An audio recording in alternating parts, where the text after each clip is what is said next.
हाँ, सूप तैयार है, आ जाओ, गरम गरम पी लो। बहुत शुक्रिया आपका। कोई बात नहीं, तुम्हें पसंद आएगा। कौन हो सकता है?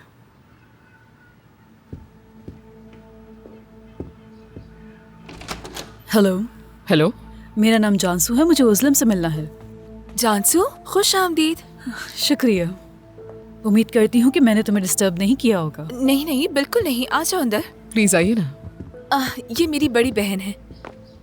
हमारी पहले मुलाकात हो चुकी है। बिल्कुल। ये जानसू केनान की पार्टनर है। सूप लेना पसंद करोगी तुम? आप बैठिए, मैं आपके लिए भी ले आती हूँ। आपका बहुत शुक्रिया, लेकिन मुझे कुछ नहीं चाहिए। तुम्हारी फिक्र हो रही थी इसलिए आ गई मैं। ओज़लम, जब तक जानसू साहिबा यहाँ पर है, मुझे बाहर कुछ काम है, मैं होकर आती हूँ। ठीक है, आप आराम से आ जाए। ठीक है, मैं जब तक आती हूँ अपना सूप खत्म कर लेना। ठीक है, कर लूंगी। मेरी बहन मेरा बहुत ख्याल रखती है। अच्छी बात है, ये बहुत प्यार करती हैं तुमसे। मैं भी उनसे बहुत प्यार करती हूँ। उज़लम, मुझे वाकई तुम्हारी बहुत फिक्र हो रही थी।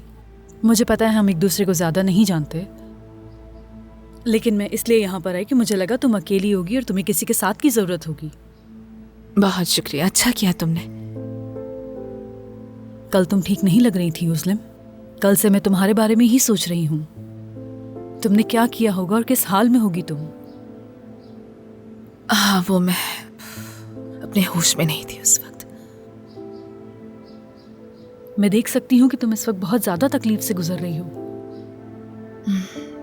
यानी मुझे नहीं लगता कि मैंने इतनी तकलीफ कभी बर्दाश्त की होगी।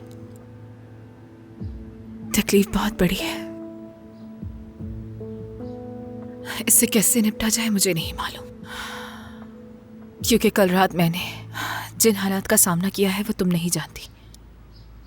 मैं जानती हूँ कि मायूसी इंसान को अजीब बना देती है और पागल भी। मुराद, मेरे हस्बैंड, उसके जाने के बाद मुझे समझ ही नहीं आया कि जिंदगी कैसे गुजरेगी। जानती हूँ, इस एहसास को इसी दौर से गुजर रही हूँ मैं भी, क्योंकि कल रात ऐसा लगा कि मेरी भी जिंदगी रुक गई है। मुझे कल नई जिंदगी मिली है, जानती हो तुम? केनान की वॉइस मेल। उसने वॉइस मेल पर एक मुख्तसर सा मैसेज किया था मुझे, लेकिन मेरे लिए मायने खेज था वो। केनान के बगैर जिंदगी बहुत बेमायने है। ऐसा लगता है कि कुछ भी नहीं है मेरे पास। मैं नहीं जानती कि उसके बगैर जिंदगी कैसे गुजारूंगी मैं। शायद अब सब कुछ बेहतर हो जाए। मुझे नहीं लगता।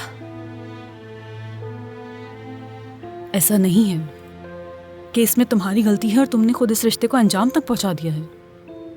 उज़लम, क्या तुम्हें केनान पे गुस्सा नहीं आता? क्या नाराजगी महसूस नहीं होती तुम्हें? मैं चाहकर भी गुस्सा नहीं कर सकती केनान पे।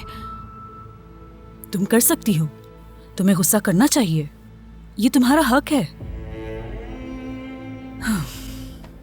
और वैसे भी मुझसे बात करते हुए तुम बिल्कुल बेफिक्र रहो, ये सब कुछ हमारे दरमियान ही रहेगा। इस बात पर तो मुझे कोई शक नहीं है तुम पर। तुम अपने दिल की बातें कह सकती हो मुझसे। क्या तुम वाकई नहीं चाहती हो उज़लम, जो केनान ने तुम्हारे साथ किया वो उसकी कीमत चुकाए?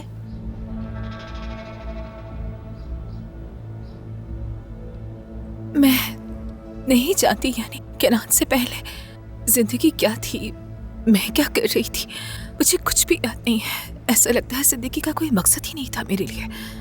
केनान की जगह कोई नहीं ले सकता। अब आप एक ऐसे मर्द को कैसे भूल सकते हैं जो आपको ये महसूस कराए कि आप उसकी नजर में बहुत कीमती हैं।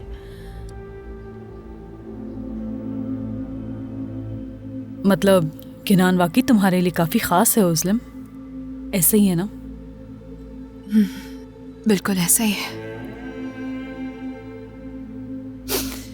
मैं बहुत खुशकिस्मत औरत थी जानसू। केनान की मोहब्बत ने मुझे जिंदगी का एक मुख्तलिफ पहलू दिखाया था। मैं भी एक मुख्तलिफ औरत बन गई थी। समझ नहीं आ रहा उसके बगैर अब इतनी खुशगवार जिंदगी कैसे गुजारूंगी। लेकिन अब कुछ नहीं हो सकता, गुजारनी पड़ेगी। तलाक जो हो रही है अब।